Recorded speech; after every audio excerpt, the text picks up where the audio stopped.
Vaccine के front पर एक से एक हथियार तैयार है और अब इसमें नेजल वैक्सीन का नाम भी जुड़ गया है। भारत बायोटेक की नेजल वैक्सीन को भारत सरकार ने मंजूरी दे दी है। इसे इंट्रा नेजल कोविड वैक्सीन भी कहा जाता है।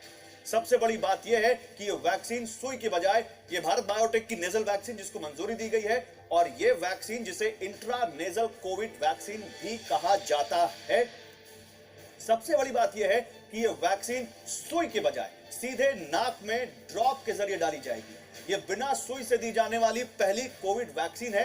नेजल वैक्सीन का इस्तेमाल बूस्टर डोज की तरह होगा। हालांकि यह फ्री नहीं मिलेगी, यह भी सरकार ने क्लियर किया है। सबसे पहले इसे प्राइवेट अस्पतालों में उपलब्ध कराया जाएगा और इसे आज से ही कोरोना वैक्सीनेशन प्रोग्राम में शामिल कर लिया गया है। बहुत जल्द इसके बारे में कोविन ऐप पर जानकारी दी जाएगी।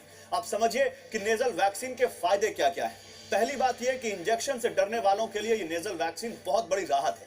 मतलब ना सुई, ना चुभन, ना कोई दर्द, ये सारे टेंशन अब इस नेजल वैक्सीन के जरिए खत्म हो जाएंगे। अच्छी बात यह है कि इससे बच्चों का टीकाकरण आसान हो जाएगा क्योंकि इसे आसानी से नाक में ड्रॉप के जरिए डाल दिया जाएगा। सांस से संक्रमण का खतरा भी घट जाएगा।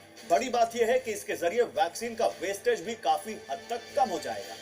एक जरूरी पॉइंट यह भी है कि नेजल वैक्सीन देने के लिए हेल्थ वर्कर्स को अलग से ट्रेनिंग देने की कोई जरूरत नहीं होगी। इससे मेडिकल इंफ्रास्ट्रक्चर पर बोझ भी कम होगा और एक्सपर्ट्स के मुताबिक इससे साइड इफेक्ट का खतरा भी कम रहेगा।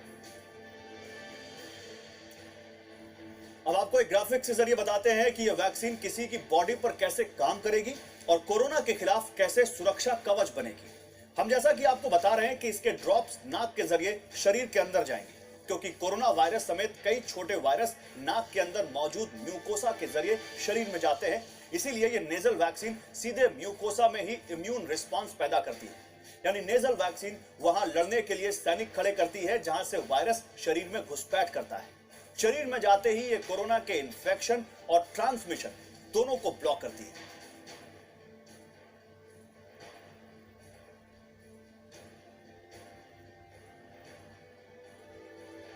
सर एक बात बताएं, सेंट्रल गवर्नमेंट ने जिस नेजल वैक्सीन को मंजूरी दी है, एक डेमो के लिए हमारे आम दर्शकों को समझने के लिए जरा कृपया बता पाएंगे कि किस तरह का वैक्सीन होता है, क्या है? इस तरह की एक इसका कंटेनर होगा जिसमें कि ये पानी की तरह ये डोज होंगी और 2 ड्रॉप नोज में डालनी है, 1 ड्रॉप इधर 1 ड्रॉप इधर, और इससे ये इंट्रोलेगस वैक्सीन इफेक्टिव होगी। जैसे मैं अभी डाल कर दिखाऊंगा, ये आप देखिएगा जैसे ये है तो आपने ये डाला, ये नॉर्मल नेजल ड्रॉप है, 1 ड्रॉप गया और 1 ड्रॉप ये गया।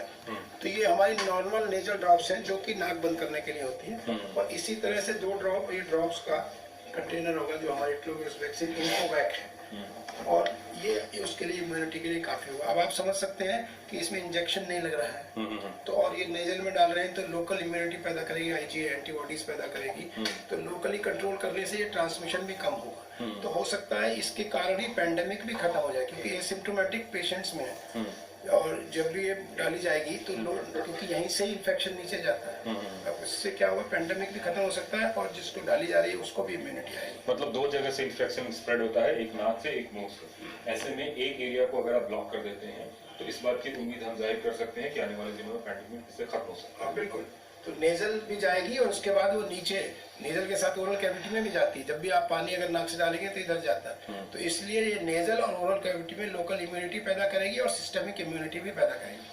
तो पहली बात तो इंट्रामस्कुलर और नेजल की बराबर एफिकेसी होगी ऐसा मुझे लगता है। दूसरा कितने दिन रहेगी तो वो बूस्टर डोज की तरह हम यूज कर रहे हैं तो वही 6 से 9 महीने तो रहनी ही है। कॉस्ट का आपने जैसे बताया जो भी होगा मुझे लगता है वो बहुत रीजनेबल होगा।